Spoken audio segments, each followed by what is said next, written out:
Okay, ngayon isi-share ko yung activity nyo. Assignment number 1, figure number 1. Ito yun, diba? Tama ba? Ito ba yung ginawa nyo? Opo. Okay. Nag-instruct ka. Okay. Ha? Mag-a-annotate ako. Pakita ko sa inyo kung ano yung tama na pag-generate ng ano na to.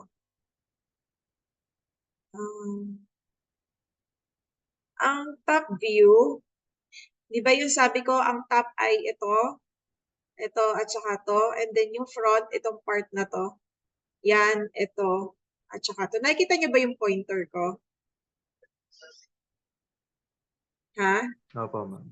And then, Yes, ito yung side na idodrawing yung right side lang. Ito, at saka ito lang bali yung ano, yung idodrawing nyo from the right side view.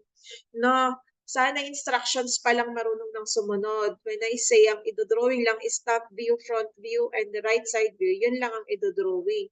And when I say na wag nyo nang idrawing yung reference figure, which is ito, wag nyo nang idrawing.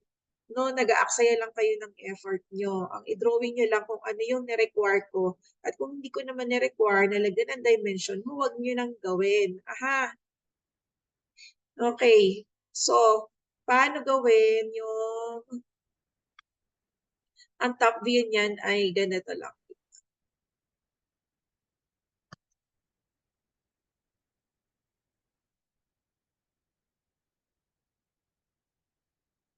Kita nyo ba lahat? Yun ang generate na figure. Opo. Although, wala nga lang itong sukat kasi wala naman akong hawak na ruler dito. Pero ito approximately or ano, ito yung magiging sukat niya.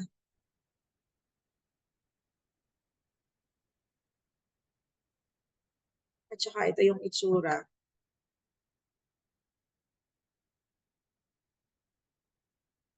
Ayan, ganyan yung top. No? Ito yung top surface 1. Kulang pa. Top surface 2 and top surface 3. Yan.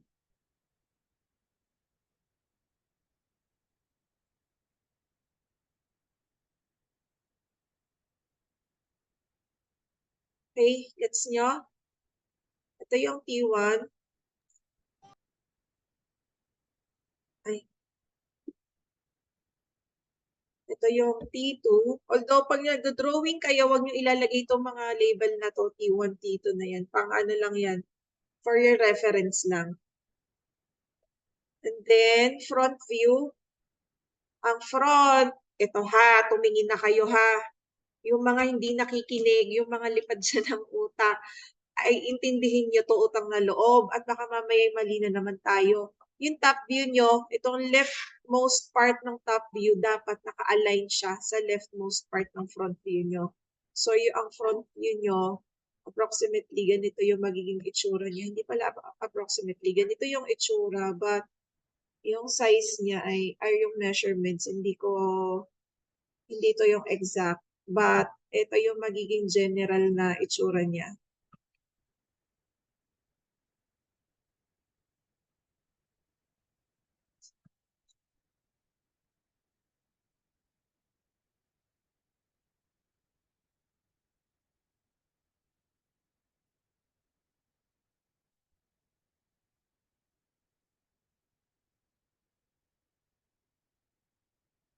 Ayan. Ha? So, label ulit ako. Front 1. Ito yung front 2. And then, front 3. So, ito yon. Front view, surface 1. Front view, surface 2. And then, front view, surface 3. So, from the front, itong mga surfaces na to ang makikita. No? Again ha, please. Ang alignment, itong side na to, kapantay dapat nito.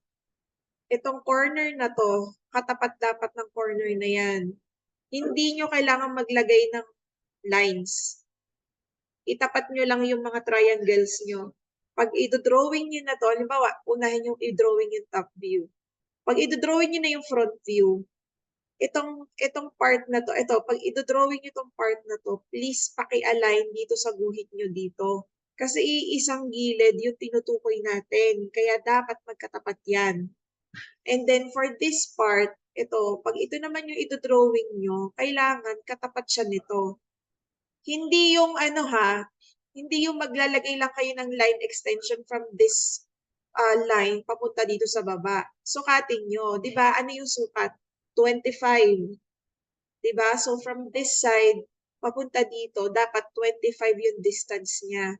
At the same time, ito din, itong line na to, dapat ang distance niya from this side is also 25. Kasi isang object, itong object na to, yung tinutukoy natin. So dapat parehas yung sukat nila at magkatapat sila. Kasi obviously, dahil pareho sila na 25 from the left side. Ito 25 din from the left. So pag tiningnan ko yan, dapat magkatapat sila.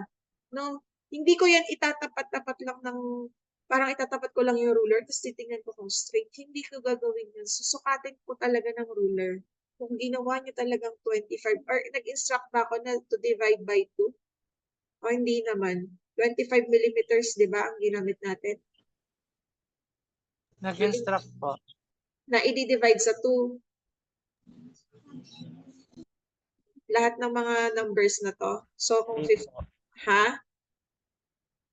Hindi Ito, po. hindi ba? So, Wala po. okay, so directly na, yung isa yatang activity yon. So, kumbaga, 25 millimeters talaga dapat yung magiging sukat niya, no?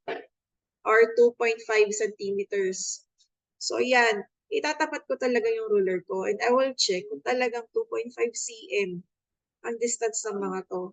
Kaya sinabi ko nung nakaraan na magtatasa kayo lagi ng mga lapis nyo. Kasi kapag pudpud na yung lapis nyo, 1 millimeter na kaagad yung katumbas mo.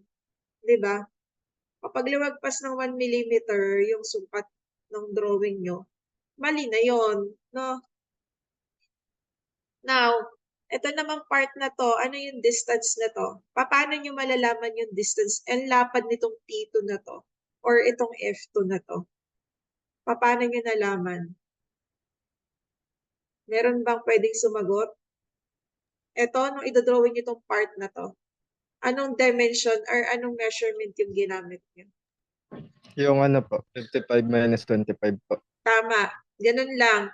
Kung walang nakaspecify na sukat dito, tingnan nyo yung other parts of the drawing. Kung ano yung nakita nyo na kagaya as for this figure, meron tayo ditong 55 na nakalagay. Total length nitong drawing, nitong figure. So kung dito, hindi mangyayari na itong 55, wala naman kasing nakaspecify. So kung ito ay 55, ay 55 na rin yung total na lapad nito. So kung halimbawa mang naiba yan, naging pabuka siya, isa-specify yan dito sa dimension na kumbaga, let's say naging 35 to, ito 55. So obviously magiging pabuka siya. But since wala namang naka-indicate, it only means na isusubtract mo lang tong 25 sa 55. So maiiwan dito is 30. So dapat ang sukat nito is 30. Itong T2 and F2, yung lapad. Ha? Ang kailangan nyo dito, hindi lang basta pagdodrawing, kailangan ng logic at saka mathematics. No? Tsaka analysis, IQ. Now, ano pa ba? F3. Anong sukat or height ng F3 na to? Anong height? 10 po. 10, oo, kasi base dito ay 10. And then itong surface na to, itong T2, anong height ng T2 mula sa ilalim? 5 millimeters po. Ay, Mula sa 15. pinaka-bottom? Oo, tama, 15.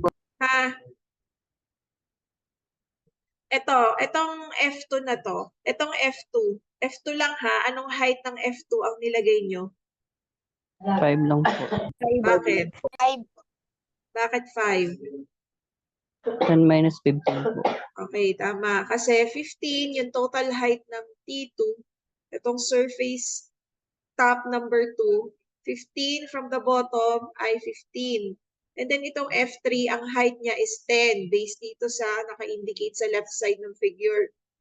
So 15 minus 10, 5. No? Yun yung magiging height niya. So paano naman natin gagawin ngayon ang side view? Ang side view ay, teka lang, sulatan ko lang muna ng text. Ito ang side view number 1. Ito ang side view surface number 2. Yan. Sa side, from the side, ito ang makikita. Ito lang at saka ito. No? Okay. Again, kapag maggagawa kayo, make sure i-align nyo sa mga dun sa previous drawings nyo. So, ito ay, anong lapad nito dapat? 50. Tapos, height ng S2 is 15. Tapos, eto, may question ako. Ano ang ginawa niyong lapad nitong T2? Itong T2 na to, anong lapad ang ginawa niyo? 20 po. 20 po. Bakit?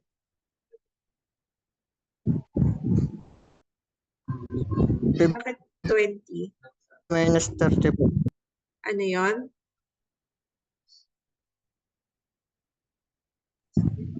50 minus 50 minus 30 po. 30 po. 50 minus 30? Kasi, saan galing yung 30? Yung Ma'am, dun 25 at 5 po. 25 at Sa 5. side. Alin? 25 at 5 25 po. at 5 po. Oo. So, di ba? Tingnan niyo yung total length itong side na to. 50, di ba? Tapos dito sa T3, ang lapad niya is 25. Kaya lang, dito sa part na to, nakalubog pa siya ulit ng 5. No? So, ang maiiwan ay 20 na lang. Kasi 50 minus 25, itong 25, minus pa ulit itong space na to, which is 5, it's 30. So, 50 minus 30 is 20. So, itong guhit na to, dapat nasa 20 lang yung lapad. And then, bumaba siya ng 5. Tapos, connect ulit dito. Ayan. Kaya lang parang ano. So, anyway. Tapos, ito, pataas siyang ganyan. Okay.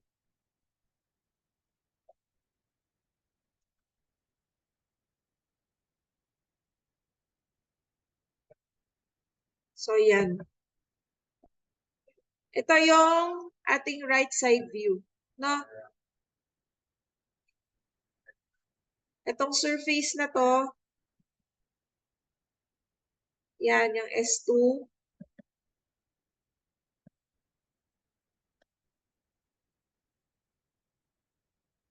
Ito yan.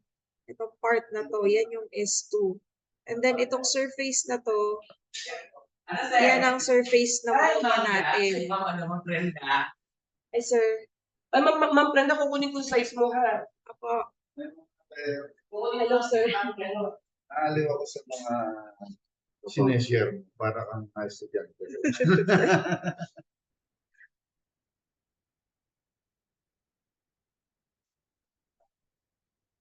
Ayan, yung surface number 1, ay side 1 from, surface number 1 from right side view, ay, ito yon. No? Ito na, nakita nyo na yung outline. Kaya lang, kapag dinodrawing nyo, idodrawing nyo to, hindi siya nakatabingin ganito, nakaganito. Orthographic means naka 90 degrees pa rin tayo, ha? Sana hindi kayo malito. Tapos ito yung kinaano ko, kinaiisip ng ulo ko. Dapat, ay wait lang. Sir, wait lang po. Oh.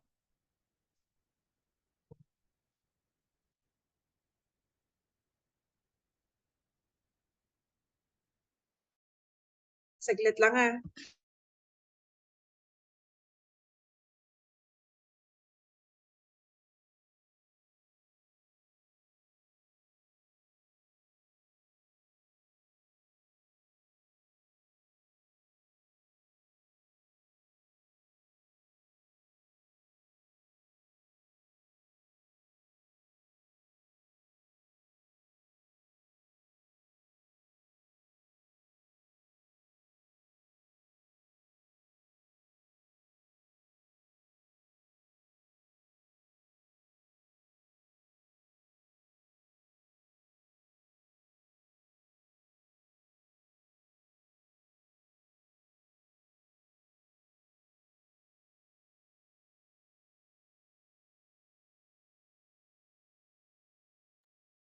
Okay, may question ba?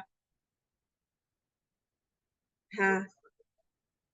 Oy, magtanong na kayo pag may tanong. Huwag kayong ano ha. Ano ba yung... Si Ernesto po may question. Ay, hindi ka nakarinig. Hindi kayo, sir. Baka may question. Si Canyovas may question. Tandaan nyo ha, pag top view, dito lang lagi.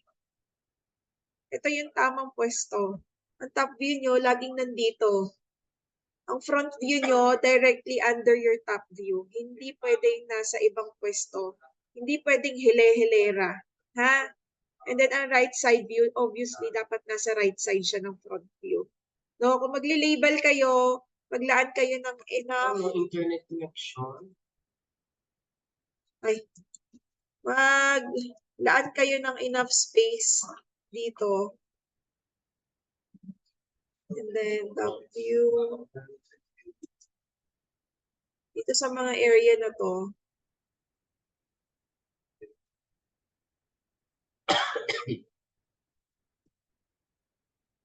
Yan, ganyan lang tayo lagi paulit-ulit ha. Yan lang lagi yung pwesto, top view, front view, and side view. Nasa ganyan. Yung mga magkakatapat, laging ganyan ha. May question pa ba? Wag, ayun ayaw ko makakita ng top view, tapos ang front view, katabi niya, side view, nandun pa ulit sa tabi, hile-hilera yung tatlo, o kaya yung top view nandito, ang front view nandito sa may banda dito, side view nandoon. Hindi pwede, nako, maling-mali. Ha? May question pa ba? Ma'am, isasama pa rin po ba yung hidden line? Ang hidden lines, kailangan lagi, hanggat meron kayong dapat i-represent ng hidden lines, lalagyan nyo. Dito nga lang sa figure na to, wala nga lang hidden line. Ha? Tingnan ko nga Okay yung... po, ma'am. Salamat. Okay na ba? I-check ko yung ano. Wala, may question pa dito. Magtanong na please. Ma'am, yung side view po, left and Ah. right po ang i-illustrate. Right lang, yung nire-require ko. Kapag kailangan yung left side view, na dito nyo ilalagay sa may part dito, if ever, sasabihin ko kung kailangan. No, kagaya ng sinabi ko, ito lang yung tatlong views na laging hinihingi. Unless merong important details, kunwari sa left side view na kailangan maipakita, ilalagay natin yung left side view. Or kung merong important details sa bottom view, maglalagay din tayo ng bottom view. No, pero as long as wala naman, tapos standard lang na drawing yung hinihingi ko, ito lang lagi, top, front, and side. Ha? Okay po. Meron pang ibang question? Ma'am, pag magle-label po ba, maglalagay pa po ng 4224 na line? Oo.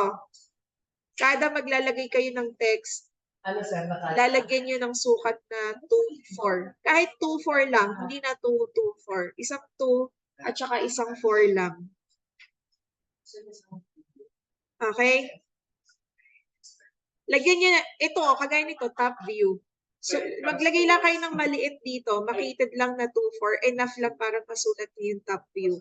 And then front view, ganun din, maglagay lang dito.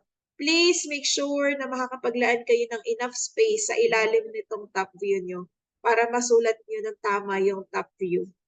No, front view and side view. Ilayo-layo nyo ng konti. Huwag sobrang layo. Huwag naman dikit na dikit kasi kapag dikit na dikit, wala ka ng pagsusulatan nito. Pag sobrang layo, ang pangit na tingnan at saka nakakaduling na rin kasi syempre titingnan kasi dapat yung alignment ng mga corners na yan. Kasi 'di ba para hindi nakakalito. Kung masyadong malayo, nakakalito na rin yung tingnan. Okay? May question pa ba? Titingnan ko yung isa pang figure. Maiksi lang naman tong meeting na to. Kasi gusto ko lang maipakita sa inyo kung ano yung tamang sagot dun sa ginawa nyo last time. Tapos proceed ako dun sa figure number 2. May question pa dito? Wala na po. Okay, ha? I-clear ko na and then i-check ko na yung isang figure.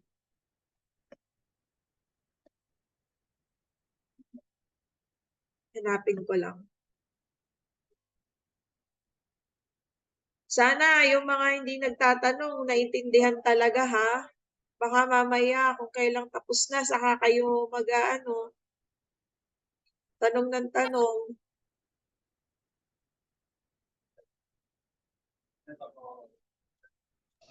Ma'am, kailan daw po pasa nung pinaulit po? Ano pinaulit? Ma'am, sabi niyo po, ulitin po yung output. Ito, yung assignment na to? Apo. Hindi na. Pagagawin ko kayo ng iba. Okay, mag-share na ulit ako. Ito, tandaan nyo to.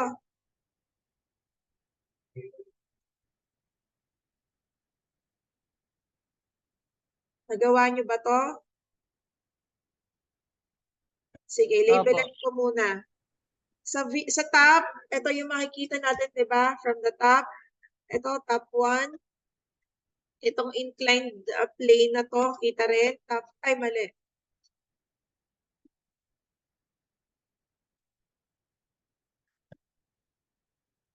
Top 2 and top 3. Yan. From the top, ito ang makikita. And then from the front, sa front, ito lang yung makikita. F1 and F2. Okay? From the side, ito makikita. S1, S2, S3, and S4. Okay? Ito, tatlo ang makikita talaga. Ay, hindi, 4. Itong S3 na to, pag pinortray from the side, ay hindi, wala kang way para maipakita nakalubog yan. Huwag kayong magpapakita ng hidden line dito sa side view para lang ma-portray nyo na nakalubog siya. Hindi, pantay-pantay talaga yung surfaces na yan. Ngayon, i-drawing na natin.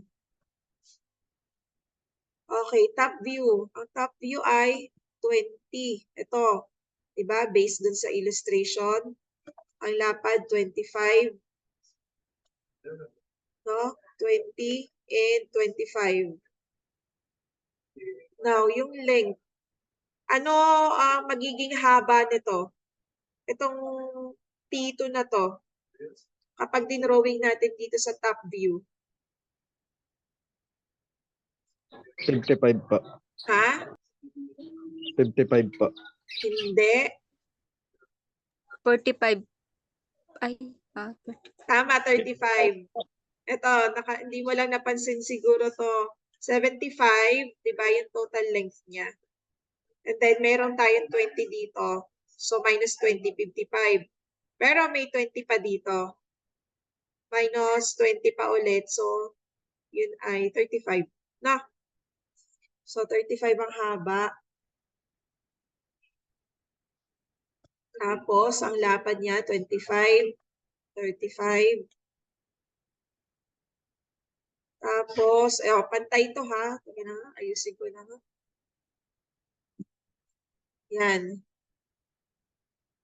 So, 20, 35. Ito naman ay 20 pababa. 50. Ay, teka lang. Ganun.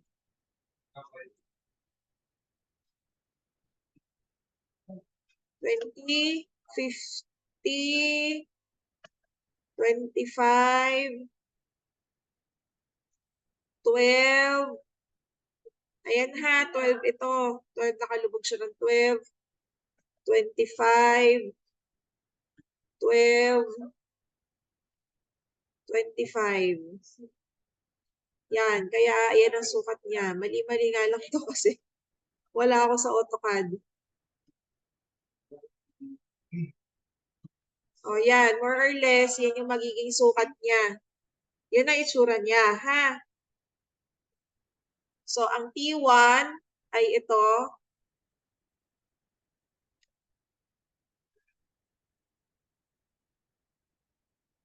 Top surface 1.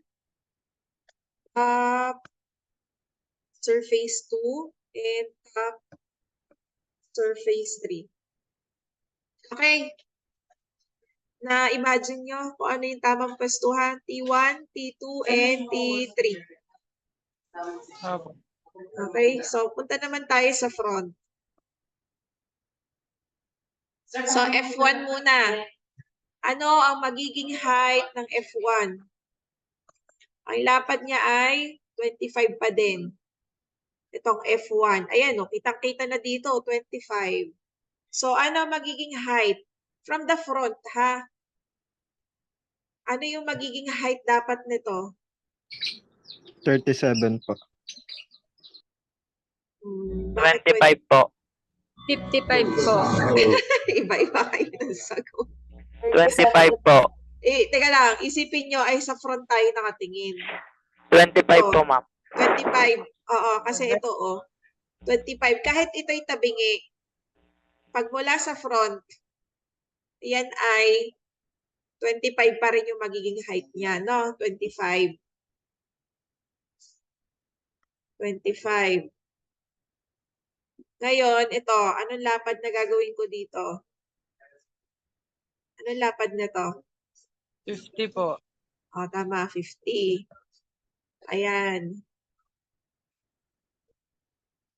Tapos, ang kapal nito ay 12 po. 12.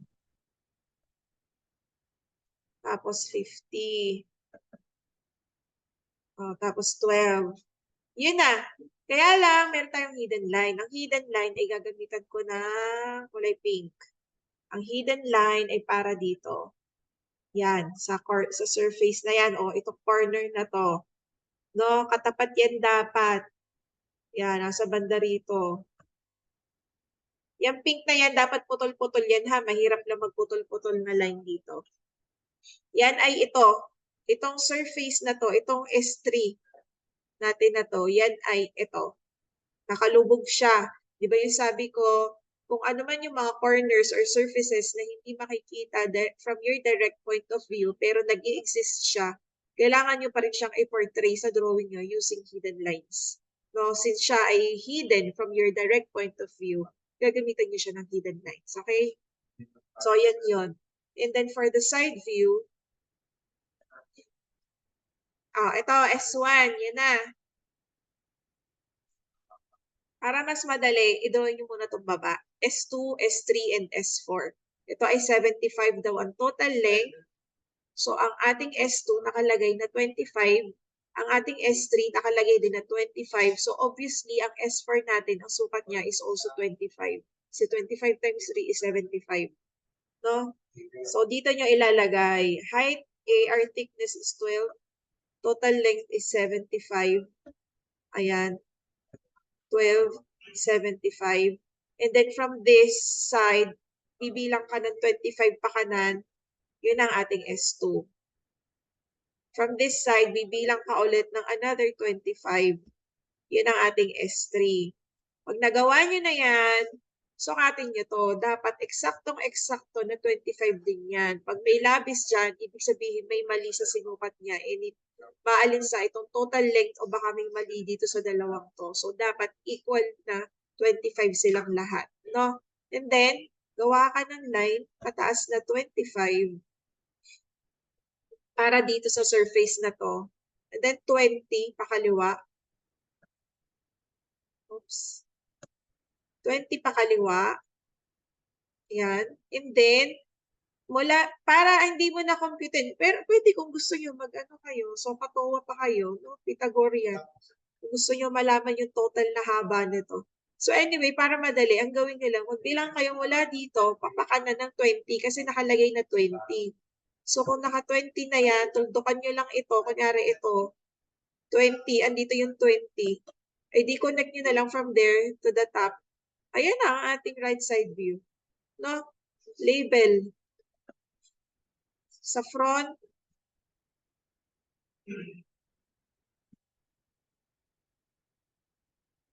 okay, ito yung F1. And then F2. Okay, Itong F2 ay isang diretsyo yan ha. Itong pink again, yun yung hidden line natin representing S3. And then for our right side view, okay, S1, surface 1, ito yung surface 2, corresponding surface, and then surface 3 ng side view, and then surface 4 ng side view. Yan. Yan na yung drawing. Ganyan dapat yung makikita ko. Pero wag nyo na lagyan yung mga T1, T2, T3. Wag na. Lagyan, ang ilalagay nyo lang ay kung anong ilalagay. Color. O, yellow. O, labelan nyo lagi. Top view. Ang lettering ha. May kasama sa points yung lettering.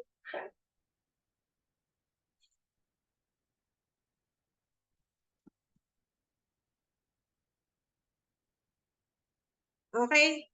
Yan ang magiging itsura. O, tanggalin ko.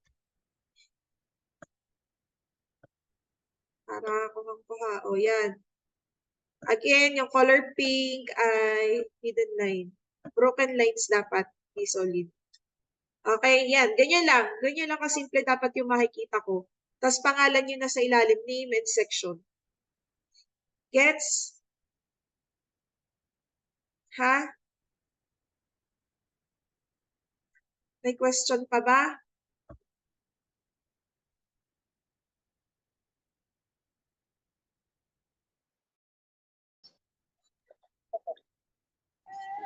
May question pa? Ha?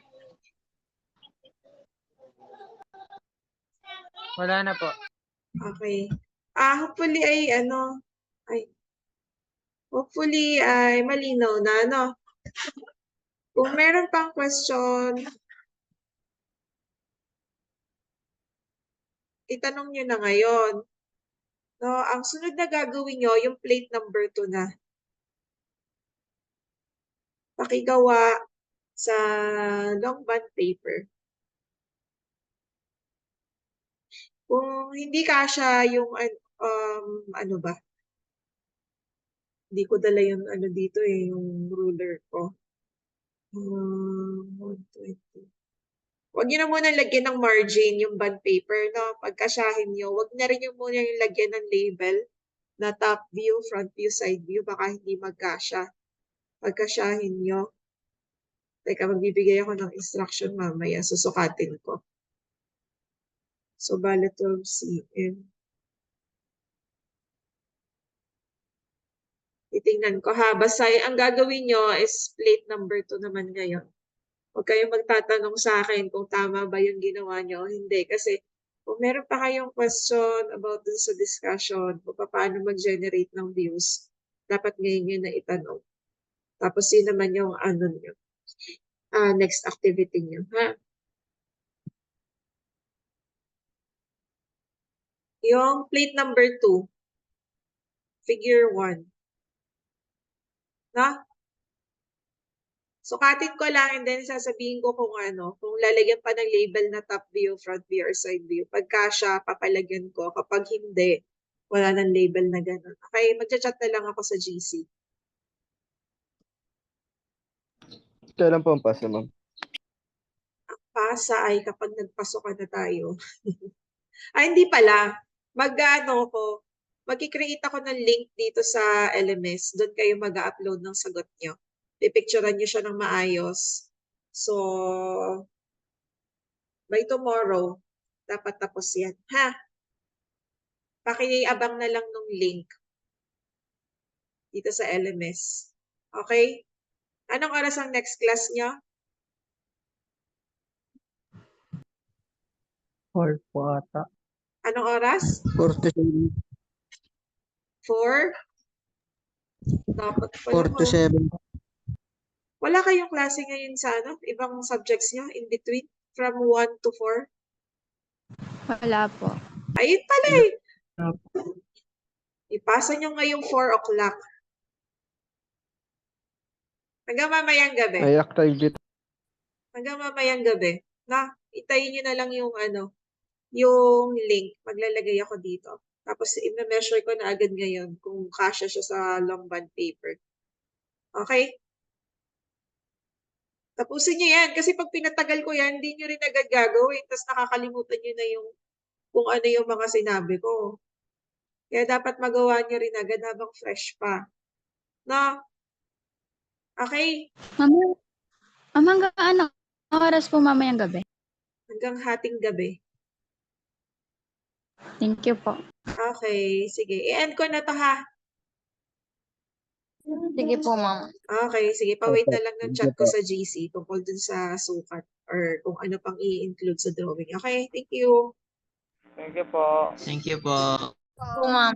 Thank you po. Thank you po. Um,